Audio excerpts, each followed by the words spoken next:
by Ted to be a curator for a show about the Arctic Circle.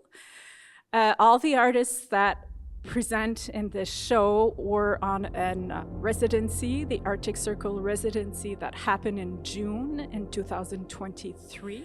And after I had done my artist talk, everybody does an artist talk on the boat. Ted asked, okay, we should do something together. Want to come to my university to curate an art show. And then after so we'll go around the space. And then after, what we'll do is I have one question, a big question I want to ask the group of artists. Hello, everybody. Thanks for having us. I'm Adam Fung. I teach painting at Texas Christian University in Fort Worth, Texas. So for the projects after 2023, I created a film using mostly drone footage and some handheld camera footage. And then after that, I started a series of paintings. So when I was in the Arctic, one of my activities that I came up with doing, and Julie touched on this, like having the privilege of going a second time was fantastic because I went in with an experience already kind of in the bank. And so I did think about ways to slow down, and one of my projects was to light these candles in the landscape. And so I know at one point Ted was laughing at me because I was trying to use matches to light these candles in the wind and they were going out. And again, at one point my thumb started bleeding from using the lighter so many times. But part of the reason I was using this imagery was to think about our literal carbon burn, our presence, our mortality in these landscapes. And it also links into other traditions in the history of painting and art. So these are my oil paintings. You can see one more at the entrance to the gallery. I use oil, wax, graphite on linen, and they all arose out of my archive of imagery and experience in the Arctic. My work generally deals with myths of place and our relationship to the images that come and that usually sort of make up those myths, sort of intersect with that. This in particular deals with a project I'm working on, still in progress, about my own family's sort of trajectory in the Arctic. The mine that you see at the top left is my family's mine. My great-grandfather sort of went there as an immigrant, orphan immigrant, and was a miner, and then later on ran a hotel there, and then got involved with politics and became the mayor of Juneau and went on to do other things in politics in Alaska.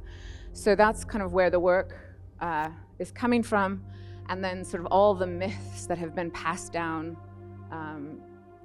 sort of surrounding that history. The ideas about going to the Arctic, sort of the grand sort of myths of conquering space and place. And so that's what I'm touching on. Hello. I'm Kathy Sirico. I'm a visual artist and a poet. I live in Brooklyn, New York. It's hard to talk about this experience because I think for many of us, it's something that we've had to really go deep within ourselves to kind of reorient ourselves in the world of who we are, especially as artists. As artists, you have to really look inside yourself to make real art. And that's something that really happened to me while I was in Svalbard. So these two works on the left, these blue works, are kind of what I do and how I would define myself as an artist. So I am in the arena of painting and textiles and sculpture. And when I went to Svalbard, I was hoping to do quite a lot of drawing and idea development, but what happened instead was the poems. And so this piece over here on the wall is called Interview with a Bone. When we were in that landscape, it was like words were flying at me and I had to catch them. And what resulted from that was a real profound spiritual connection with Svalbard and a kind of a deep look inside myself. So this poem is from the what I just call the whalebone beach. So one of our landings, and I'm sure you can actually see pictures of it, maybe over right here. Perfect. Okay. Thank you. That's very convenient. So right here, we were, some of the landings we did when we got off the boat, we had one that's a historic whaling site for beluga whaling. And so seeing those bones was like a whoosh moment. And so I wrote this poem called Interview with a Bone.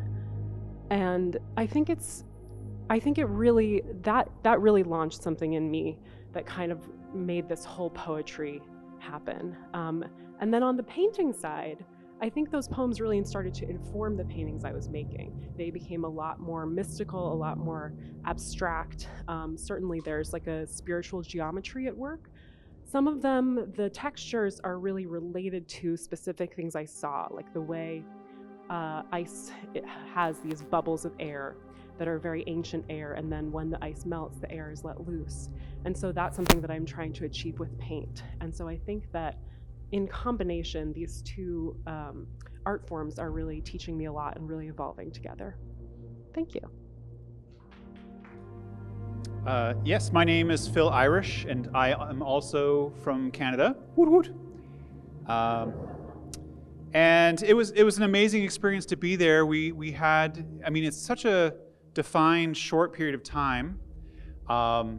So I would spend the time, I mean, I want to say in the evening, but I mean, there was no night. It was day all the time. But I would paint animals that were Arctic animals. And then in the video, in the other room, Ted's movie, you'll see me in my yellow jacket carrying a wooden frame and a tripod. And I would set that up against the landscape and pin my painted animals with the landscape behind. And I might spend a few hours doing that, and I have my camera taking pictures every few minutes as those collages take place. And it was just I was very sensitive to the world and to how these creatures were shaking and moving and falling apart as the pins come undone. And that is very much about the interconnectedness of all the ecosystem and my place in that. So later when I was home, I had all of these images stacked in the computer, and then I would just erase different moments of them so that you're seeing through, maybe 20 different images stacked on top of each other as you look at these. The kind of displacement we often saw these animals, and actually there's one that has the real walrus in it. There are two real walruses there, and then there's the painted walrus. This is actually the same bird again and again as it spun, like it was spinning in the wind, and I'm taking pictures. So that kind of unfolding over time is part of what this work is about. So, thanks. Hi, I'm Jan Rosenkrantz. I'm from Baltimore, and I'm recently retired from being a director of a graduate sculpture program at MICA. One of the things about being in the Arctic for me was that I was constantly overwhelmed, and I know you heard that from a lot of people. But it was so monumental, and I felt about this big most of the time, and I really had a difficult time with my emotions, so that I tended with the 30 of us to be a bit reserved, I guess, for lack of a better word. And it had to do with the fact that I was trying to take this in, and I felt like this was my only chance. And so when I got back, one of the things I had thought about, in addition to the scale differentiation, was that my thoughts about the Arctic were at a particular point in time. And like the geological idea of shifting baselines, it's very important to acknowledge when you enter into a scene in order to know what your baseline information is. And so these images were things I saw in the settlement of Longyearbyen. And so one of my questions in this business of scale was where civilization ended and nature began, or nature ended and civilization began. So this particular series of diptychs I decided to print together because of the fact that they reminded me of a window, and so like I am looking through frames, these are frames looking through frames. Hi, I'm Eric Dixon. I'm a professor at NYU. As Julie mentioned during her keynote, warming is happening faster in the Arctic than it is elsewhere on the planet. You have all of that ice, and as it melts, the Earth becomes less reflective, and you get this feedback loop where it just keeps getting warmer and warmer, faster and faster. So what I was doing on the residency was collecting field recordings, audio recordings of the sound of climate change in the Arctic, and the way in which the fabric of the natural world is literally being broken down up there. So I took a bunch of different kinds of microphones, underwater microphones, so you could hear the sound underwater of ice cracking, like chunks of ice that had broken off of icebergs. Contact microphones, kind of like putting a stethoscope up to an iceberg and getting measurements of the sound waves that are kind of coming through it as the structure is changing with ice cracking, and so on. And so this is an installation called My Son, a Pestilence, Burning at Noon and a Vapor of Death at Night, that's about capturing the effect of climate change in this ecosystem. Basically, the idea here is to, people don't know about the Arctic. Hardly anyone knows anything about it. So we have this kind of mysterious black chest that seems vaguely religious or vaguely sacred in some kind of a way. And mysterious sounds coming out of it, popping sounds, glacier water dripping into the Arctic Ocean. I'm Karen Worth. I'm retired from the Minneapolis College of Art and Design. I'm an installation, sculptor, and book artist. And given that range, I am very interested in scale and body in space, and the relationship between scale that is way beyond what the body can understand, and then the intimacy of a book. This piece here, Stone Poems, is a book. You're seeing 3 spreads from this book. And it really came from the very first landing that we did on the boat. We got off one morning to just learn how to get on and off the boat and into the zodiacs and onto shore. And I found this series of rocks, and in Svalbard, every place we landed, the geology was completely different from the place we had been before. And I lined up these 5 rocks, and they were whatever number there were, but it became a visual poem. And that is my sense of looking here as a book, close. But then you look up and there's this sublime landscape, and sublime in the traditional use of the word sublime, scary, frightening, beautiful, beyond human comprehension. And so every place we landed, I did a stone poem, and then I also photographed that poem in sight so that you could see it in relationship to, again, this overwhelming sense of space. It's a little bit like a Where's Waldo? The poem is always at the bottom. So this is a drumleaf book. It's an edition of 15. It's called Forms of Water, which is the name of a book that was written by John Tyndall in the 19th century, and it was about looking at how forms of water affect each other and the environment. Now we're 100 and some years later, and that is a completely different relationship with global warming and ice melt and salinity of the ocean. So that's what this one is about. This one is also more didactic, where the other one was more poetic. And after I did this one, I started thinking about there are so many lessons that we're supposed to learn about this. Instead, think about what are you good at? You personally, what are you good at? And what can you be responsible for? What can you do? And I just said, I'm an artist. Why am I thinking about it when I can do this from here? So that is a trajectory, ending with this and going on to the what next, coming out of a really set of good questions to make me think about the future. Hey everybody, my name is Ted. I'm a professor here. Some of you know me. But the thing I really felt there, the first couple of nights, we all sat in a dining room and we discussed, these artists talked about their interests, and they talked about their passion, and they talked about their love for this place and for this greater place. And I really felt moved to document them and their process and their love and their passion for this place.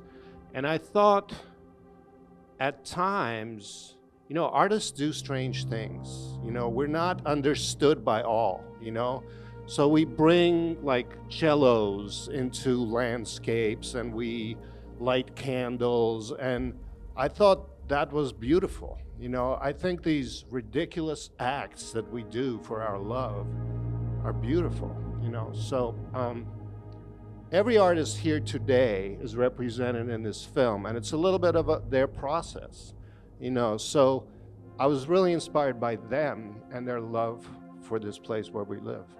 There are numerous pieces that you need the headphones, so the videos, and also on the bottom there, like in the back of Justin's installation there's Dorota's work, and on the floor there's an iPad there. So you can look at the work and you need the headphones also, and in the bucket here there's a video and a set of headphones that you can also listen to. And there's 3 works that you can touch, which is pretty awesome for an art show. So this is Colin's work. You can manipulate these, no problem. So they're like circles that you can take out like this. And then this is Christina's work that you can subtly, not with a big gesture, come and draw on the paper.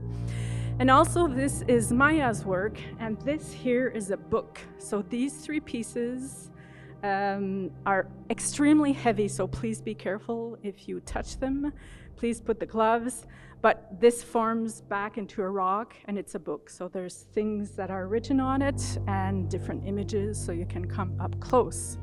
So the big question, dear artists, that I had in 2016 and I have again in 2023. With this duality, how do you deal with that?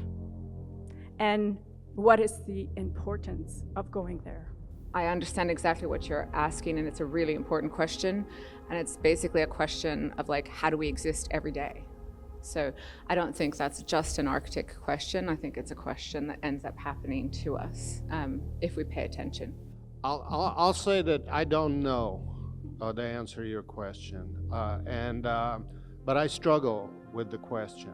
You know, why should I be so privileged as to go to the Arctic while I'm trying to keep all these other people out of the Arctic? So I think I'm part of the human sort of condition. I hope that I have the compassion to overcome my own selfishness, and in my life be a sort of a model potentially if I grow up for how others could live. The thing I come back to is that as artists, we are trained, and it is our privilege to see what others don't, and to hear what others don't, and to take the things that we have witnessed and take them seriously and figure out ways to communicate that to the outside world. And so I think a trip like this, everything has its cost. And so the cost for us is to use our creativity and our time on Earth to make a huge impact and try to communicate that as best we can. Yeah, I mean, it's a very perplexing question, and it was even perplexing to come here today because not only crossing borders, but it's like I'm only here for a day and a half. So how do you make each thing you do matter more? So yeah, it's complicated. One of the things I think about is just that being a science conference, and I think we have more art crowd here now, but one of the questions is, how do you communicate about these things in a way that's not just statistics? How do you find innovative ways that get past cliche that people are tired of hearing? And it is a kind of knowledge formation, right? Like there's scientific measuring, but there's also how you tell the story of the world. Having a model of the world, you're looking through a frame, but then the frame falls apart and you can't see the frame. Do you recognize your frame of how you see the world? So artists are shaping that for the culture. Look, we all know that climate change is real. The crisis is upon us, and we also all know that we're not rising to the occasion. The normal kinds of processes through which society would kind of rally itself to face problems, they aren't happening. They aren't happening in our political discourse for sure. Scientists don't know how to communicate about these things to the public, and even science has become really politicized, at least in the US. Through art and literature, we have a way of talking to the world that's not overtly political, that's experiential, that invites people in to have an experience and think for themselves. And I think we're in a situation where we need to try everything, to try to reach the public and show something about how we don't have any time to waste. And if we're even a little bit effective in changing people's minds, then hopefully that is enough to justify the flights to Svalbard. So for me, the subtext of that question is guilt. And I have lived a lifetime doing away with Catholic guilt and trying not to have a life of guilt and regret. And yet I feel that in this. And I feel it as an artist all the time. I think of all the specialized tools that I buy and all the materials that I buy in a studio full of stuff. And I make stuff and stuff and stuff. And why? So for me, there has to be this sense of responsibility of something bigger than myself and my stuff. I think there's actually something about so many of us here today that I think there was something about that place and our sense of responsibility to each other. I think we're here because we feel something that happened that we all felt. And that power of that is part of what's making this go forward. I think that's extremely important. I think one thing I noticed from 2016 to 2023, 7 years time, the consensus, the overarching like response from the artists in 2016 was like, we need to change things. And in 2023, I think there's a acceptance that we're past actually initiating change. And individuals can change everything and then wipe out all of that change in one flight, right? Like one flight to Europe is a huge amount of carbon burn. So really what it comes down to is like doing what we can, like everyone has already expressed. And for me, like trying to capture this sense of like where we're at in an emotional place of we're living through this thing, whether you believe it or not. And I live in Texas, so I'm surrounded by oil money at my university, in my community. It props up the economy in Texas. So you're not gonna change those people's minds. That's what they're doing. So for me, it's about documenting this time in the Anthropocene. And for me, I had to go back.